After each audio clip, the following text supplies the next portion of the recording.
So, welcome to my presentation of proof 1, 3 point, no, which proof are we on? Proof 2.1, which is all about the standard normal distribution. So, the first thing that we are asked to prove is that if we define I to be the integral from minus infinity to infinity of e to the minus x squared over 2 dx.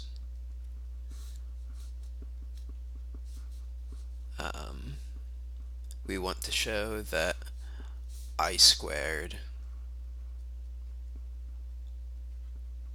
is equal to 2 pi. Okay, so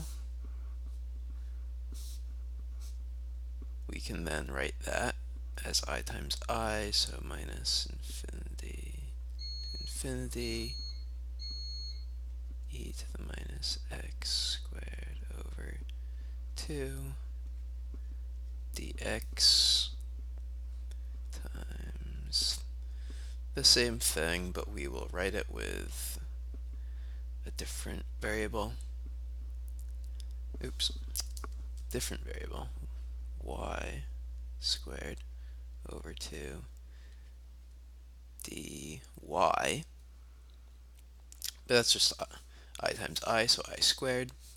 And we recall from multivariable calculus that, I think it's by Fubini's theorem, we can rewrite this as such. We can combine these two integrals.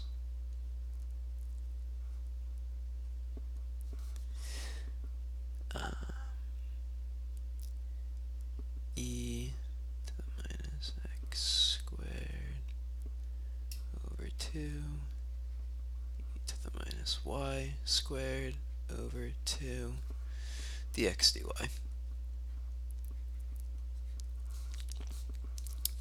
Which we can then rewrite. Again, we have our two integrals signs. So e to the minus x squared plus y squared over 2 dx dy, and these are both up to infinity from minus infinity. Okay, so the trick here is noticing that our lives are much easier if we switch into polar coordinates. So we note that in polar coordinates, x squared plus y squared is equal to r squared. I'll write that on the side here. X squared plus y squared equals r squared. And we recall that we always need to multiply by r when we change the variables in this way. So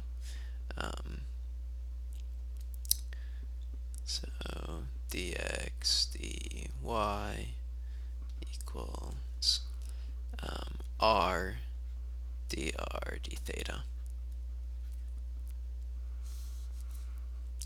So this is equal to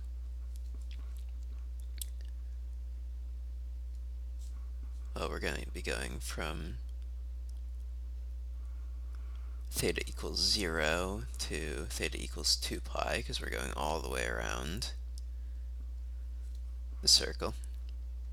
And we're going to be going from r equals 0, so the origin, all the way out as far as you can go. And then to the minus. We said that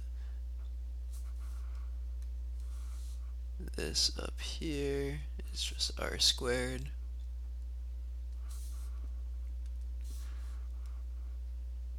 over 2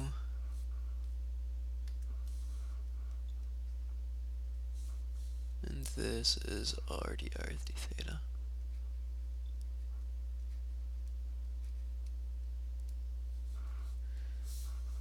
We now notice that all of this, that we can pull out the thetas, we can split this up again.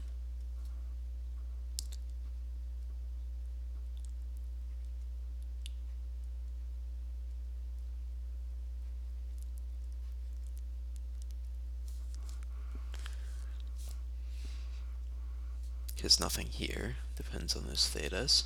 And then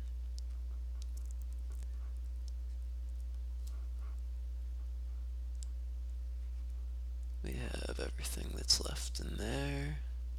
E to the minus r squared over 2. There's r, I just moved that r from there to there. dr. Grab a little bit more space for myself here.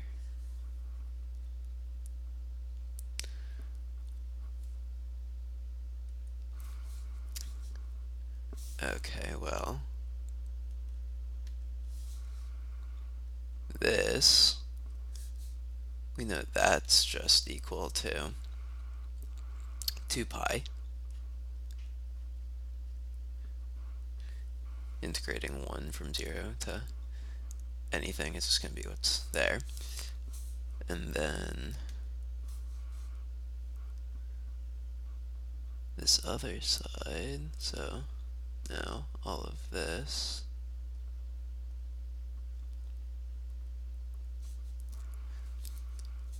what to do with that? Well, we notice that that's just e to the minus r squared over 2, because the antiderivative of r times e to the r squared over 2 is e to the minus r squared. To check that, just take a look at what the derivative would be. Oh, actually not quite. It has to be minus, because this does not have the minus there. But it's that evaluated at 0 and infinity. So we have 2 pi all multiplied by, well, this evaluated at infinity.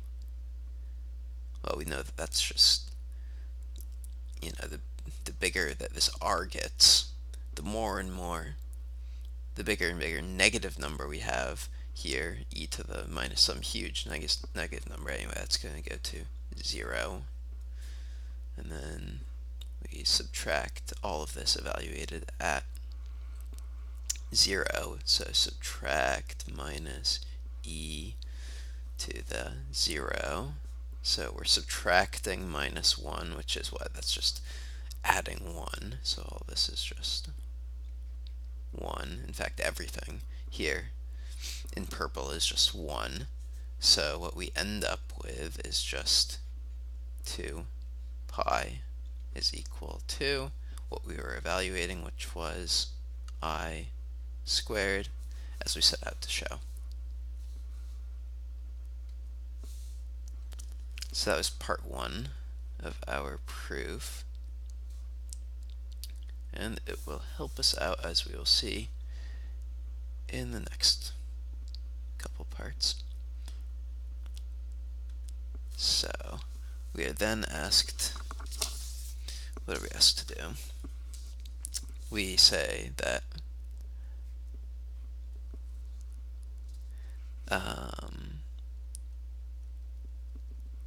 well, x is going to be a standard normal distribution, and we're saying that the PDF of x is defined by this function that I'm going to write out. So the PDF of x is 1 over root 2 pi e to the minus x squared over 2. Oops. I don't think you guys can see quite all of that. There. Minus x squared over 2. That's looking a little bit familiar. And so now we're in part B of this proof. Alright, B up here. And the first thing, and this is our PDF. So the first thing that we're asked to show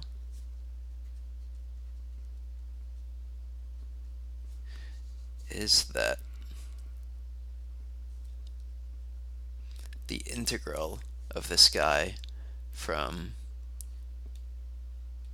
minus infinity to infinity is just 1. So I'll write that out. Root 2 pi e to the minus x squared over 2 dx equals 1. Well, that's what we wanted to show. So in order to show that, we'll say, well, we can just pull out this constant here. 1 over root 2 pi times this integral. And what do we notice about this integral? Well, this integral is just I.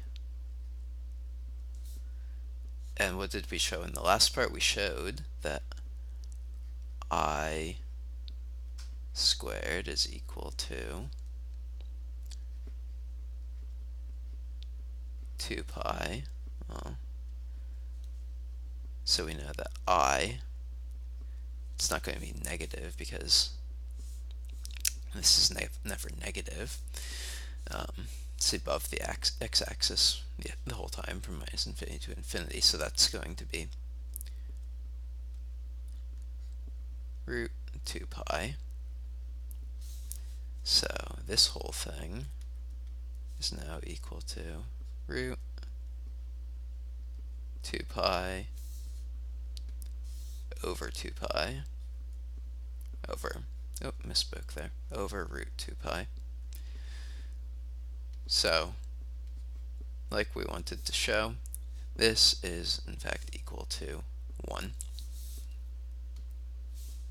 So we know that, well, we were told that this is a PDF, and what we just did was check that it's a valid PDF. So moving on. We have a couple more things left to check in this proof. So the next thing we are asked to do is to show that the expectation of a variable with that PDF is equal to 0. So, well, how do we calculate expectation? It's going to be x integrated x times the PDF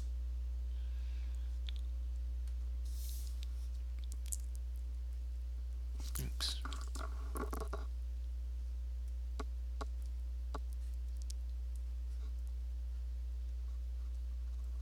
Write the PDF in blue here. E to the minus x squared over 2 dx. So x times the PDF integrated from minus infinity to infinity will give us our expected value. And what we notice here is that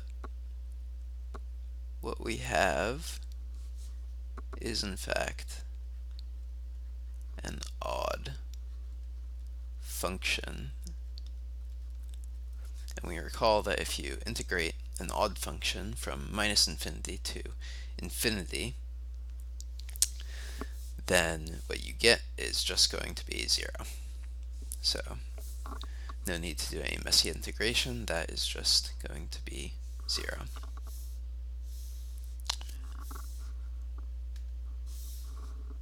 So that was easy.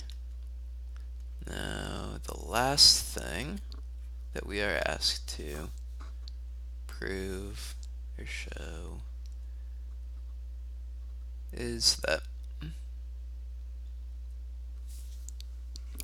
the variance of a random variable x with this PDF that we've been talking about, the PDF of a standard normal distribution.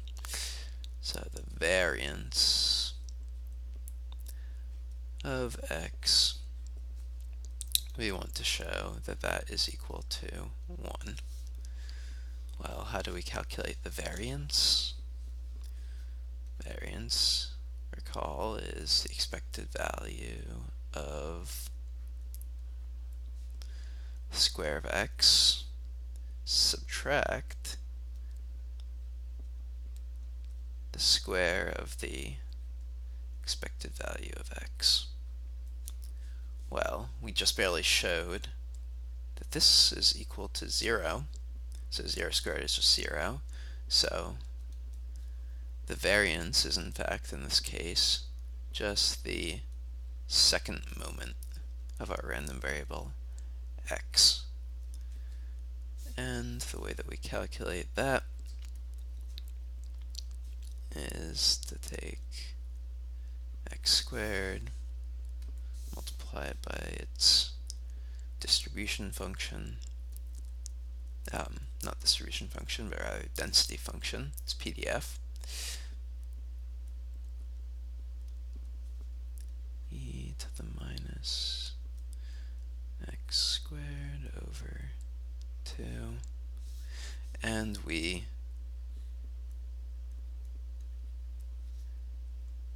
integrate that from minus infinity to infinity.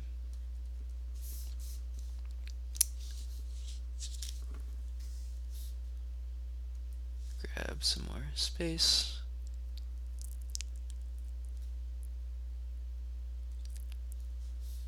So, first thing I would do, just to make life a little bit easier, is to pull out this constant 1 over root 2 pi. So now we're just integrating everything else from, and I'll rewrite this a little bit, and you'll see why in a minute, but then just integrating everything else from minus infinity to infinity.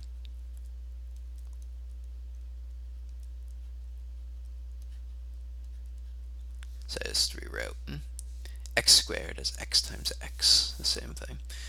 And I did that because that is exactly how I want to break up this term in order to compute the integral by doing integration by parts. So we're going to let u equal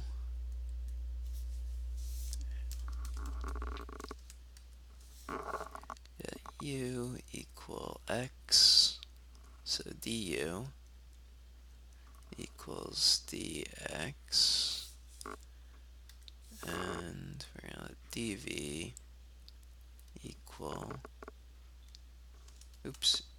x times e to the minus x squared over 2 dx. We did that because we can very easily then compute the antiderivative, and we just see that that is in fact minus e to the minus x squared over 2.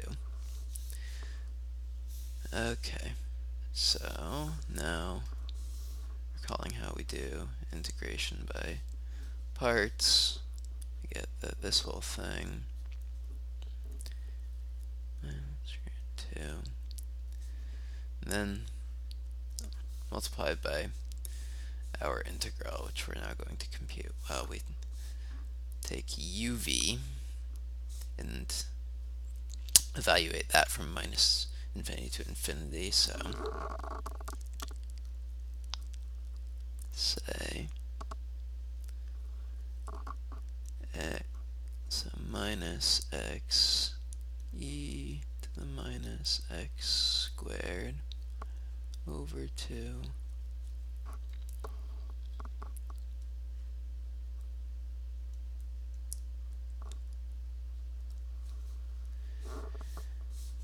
so that's our uv part. Then subtract the v du part, so that is integral from minus infinity to infinity. V du, well, we can just immediately pull that minus symbol out and make this plus. So e to the minus x squared over 2, and then du is just dx.